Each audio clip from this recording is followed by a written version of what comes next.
tu commences à stagner alors que le programme que tu utilises c'est le même que celui qui t'a permis de prendre le gros de ta masse musculaire?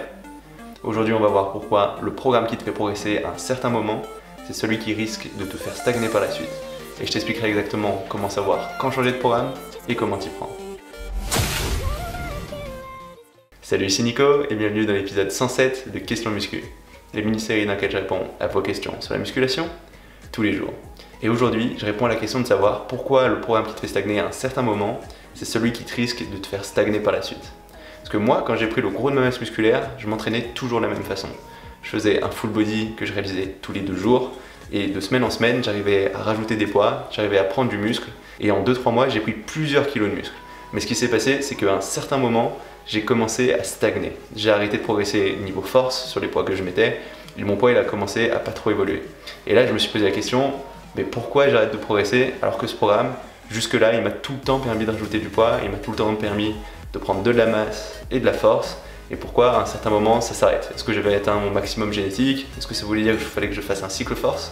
Je savais pas trop, j'étais un peu perdu et je comprenais pas pourquoi ce programme qui avait marché avant, il marchait plus maintenant. Et ce que j'avais pas compris à l'époque, c'est que le programme qui te permet de progresser à un certain moment, sur le long terme, il risque de te faire stagner. Et ça va être vrai pour tout le monde. Même le meilleur programme à un certain moment, si tu le fais suffisamment longtemps, il va finir par perdre en efficacité et si tu continues à t'entêter dessus, tu risques de stagner. Et même d'ailleurs, pour le coach Charles Poliquin, il faudrait changer d'entraînement toutes les 6 séances pour rester en état d'adaptation. Et ce serait vrai pour la grande majorité des pratiquants, environ 70%. Ça veut dire que si tu veux progresser de façon optimale, a priori, il ne faut pas que tu répètes plus de 6 fois la même séance. Donc si tu es en split, ça veut dire par exemple qu'il ne faudra pas que tu fasses plus de 6 fois la même séance pec, la même séance dos ou la même séance jambes par exemple. Ou si tu es en full body, ça voudra dire qu'il faudra que tu changes toutes les 2 semaines. Puisque sur un full body, on va faire 3 fois la même séance dans la semaine. Donc en 2 semaines, on aura fait 6 fois la même séance. Donc il faudra qu'à la 3e semaine, tu aies une variation, que ce soit en termes d'exercice, en termes de temps de repos, en termes de répétition, en termes de poids. Il faudra que tu changes quelque chose au bout de ces 6 séances. Sinon, tu prends le risque d'avoir un entraînement sous-optimal auquel ton corps va pas bien répondre et tu vas commencer à stagner. Alors une question qui se pose, c'est pourquoi un entraînement qui marche très bien à un moment, il va finir par pas fonctionner aussi bien et pourquoi il risque de te faire même stagner à un certain moment. Là, ce qu'il faut que tu comprennes, c'est que ton corps, c'est une machine à s'adapter. Ça veut dire que quand on va lui opposer un stimulus, un entraînement, il va s'adapter en réaction à cet entraînement, à cette séance de musculation, et il va construire plus de force, plus de muscles, pour pouvoir mieux encaisser ces entraînements. Mais ce qui se passe, si tu utilises tout le temps le même programme, tout le temps les mêmes entraînements, c'est que ton corps, il va finir par s'y adapter.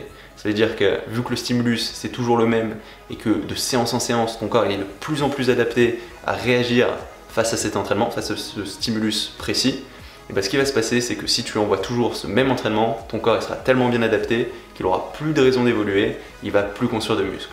Donc ça va être un processus progressif. Ça veut dire que quand un entraînement va être nouveau et efficace, ton corps il va commencer à s'adapter de façon forte, puis au fur et à mesure que tu fais ce même entraînement, ton corps il sera de plus en plus adapté et il va y réagir de moins en moins. Et c'est pour ça que même le meilleur programme, celui qui te fera progresser le plus rapidement à un certain moment, au bout d'un moment il sera beaucoup moins efficace et tu vas stagner si tu es tout le temps en train de le faire. Donc ce sera important d'avoir de la variation à un moment. Et c'est notamment pour ça qu'il y a des pratiquants, quand ils vont passer sur un cycle force, qui normalement ne devrait pas entraîner trop d'hypertrophie, vont quand même reprendre pas mal de muscles. Parce que vu qu'avant ils utilisaient que des formats hypertrophie, quand ils vont changer leur format, quand ils vont changer leur poids, changer leur temps de repos, changer le nombre de répétitions, ça va restimuler leur corps qui n'est pas adapté à ces formats-là, et même s'ils font de la force, ils vont avoir tendance à reprendre du muscle. Donc en fait, souvent, l'entraînement qui va te faire le plus progresser, c'est l'entraînement qui est à l'opposé de ce que tu faisais avant. Parce que c'est celui qui va être le plus différent de ce que tu faisais. Bon, après, il faut que tu restes un peu dans les fourchettes de l'hypertrophie. Ça veut dire qu'il faut quand même avoir suffisamment de répétitions, suffisamment de séries pour déclencher cette hypertrophie. Par exemple, tu auras quand même du mal à prendre du muscle si tu fais que 1 à 3 répétitions en mode force. Par contre, si jusqu'ici, tu faisais tout le temps 10-12 répétitions pour 3-4 séries avec 1 minute 30 de repos, et que tu passes à 5 séries de 5 répétitions avec 2-3 minutes de repos, tu risques de reprendre du muscle si c'est quelque chose que tu n'as jamais fait, même si c'est plus un format force. Donc en fait, la musculation, c'est un processus d'adaptation du corps. Et pour garder ce corps en état d'adaptation, il faut que tu varies le stimulus de l'entraînement. Donc en faisant tout le temps le même entraînement, tu vas finir par stagner. Alors concrètement, comment on va faire pour savoir quand changer d'entraînement, à quel moment c'est intéressant d'avoir de la variation, et surtout, comment on va faire concrètement pour introduire cette variation? Et bien en fait, ce que je te conseille de faire, c'est tout simplement de garder le même programme tant que tu continues à progresser. Ça veut dire que si d'une semaine sur l'autre, tu arrives à rajouter du poids ou rajouter des répétitions sur tes séances, a priori, il n'y a pas de raison de changer de programme. Tant que ça marche, il n'y a pas de raison que tu le changes. Mais si à un moment, tu sens que ta progression elle ralentit, que tu n'arrives plus vraiment à rajouter de poids ou plus vraiment à rajouter de répétitions, il faudra que tu commences à envisager d'ajouter quelques modifications à cet entraînement. Et la première façon de faire ça, ça va être tout simplement d'augmenter les poids en diminuant le nombre de répétitions. C'est quelque chose que j'aime beaucoup faire. Par exemple, si tu commences à stagner sur du développé couché avec 4 séries de 12 répétitions et 1 minute 30 de repos, ce que tu peux faire, c'est passer à 4 séries de 10 répétitions et comme ça va modifier un petit peu le stimulus de l'entraînement en augmentant la charge, en diminuant le nombre de répétitions et si nécessaire, en augmentant le temps de repos pour pouvoir tout réaliser.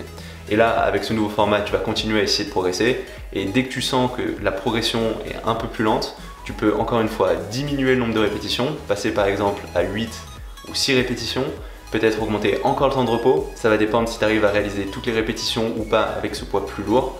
Et comme ça, petit à petit, tu vas varier l'intensité, varier le type d'entraînement. Mais ce qui peut arriver à un moment, c'est que malgré ces changements, tu n'arrives pas vraiment à continuer à progresser. Et là, ce sera peut-être temps d'envisager de changer d'exercice. Ça veut dire que soit tu peux changer complètement ta séance, par exemple si tu t'entraînes en split, tu peux complètement changer ta séance, changer complètement la structure, ou tout simplement modifier un exercice. Si c'est un exercice qui te pose problème, tu peux juste changer cet exercice en question. Donc par exemple, si c'est sur le développé couché à la barre que tu n'arrives pas à progresser, ce que tu peux faire, c'est tout simplement passer sur du développé couché aux haltères. Ça va travailler le muscle à peu près de la même façon, mais avec suffisamment de différence pour repousser ton corps à s'adapter et relancer ta progression. Donc la règle, ça va être, tant que tu continues à progresser, te tenir au même programme. Mais dès que ta progression elle commence à ralentir ou que tu commences à stagner, ce sera temps d'envisager de changer quelque chose sur ton programme. Et ce que tu pourras faire tout d'abord, c'est diminuer le nombre de répétitions, augmenter les poids et augmenter le temps de repos, faire ça progressivement. Et si jamais il y a un exercice ou une séance sur laquelle tu n'arrives quand même pas à progresser, ça va être le moment soit de changer complètement la structure de cette séance, soit de changer l'exercice en question qui pose problème. Et comme ça va te permettre d'introduire petit à petit de la variation pour garder ton corps en état d'adaptation. Donc le programme qui te fait progresser le plus rapidement aujourd'hui, c'est celui qui risque de te faire stagner demain. Et c'est pour ça que c'est important d'introduire la variation quand ta progression ralentit. Soit en modifiant le nombre de répétitions, en augmentant les poids, soit en changeant carrément les exercices si ces modifications au niveau des répétitions et des poids ne sont pas suffisantes. Et l'entraînement, ça va être une part très importante de la musculation, vu qu'il te faut un bon stimulus pour pousser ton corps à s'adapter, mais ça ne va pas être le seul facteur important. Il faut aussi que tu fasses très attention à ta récupération. Et j'observe souvent que les pratiquants vont faire très attention à leurs séances, vont essayer de bien les structurer, mais ils ne vont pas forcément faire tellement attention à comment ils gèrent derrière cette récupération. Et d'ailleurs, ce manque d'attention à la récupération est souvent une cause de stagnation. Et parfois, mieux dormir, ça peut être une très bonne façon de relancer ta progression. Donc dans la vidéo de demain, on va voir pourquoi le sommeil est essentiel pour progresser et concrètement comment faire pour améliorer la qualité de ton sommeil pour relancer ta progression si tu commences à stagner. Et voilà, c'est tout pour cette vidéo. Si jamais elle t'a plu, n'hésite pas à mettre un petit pouce bleu.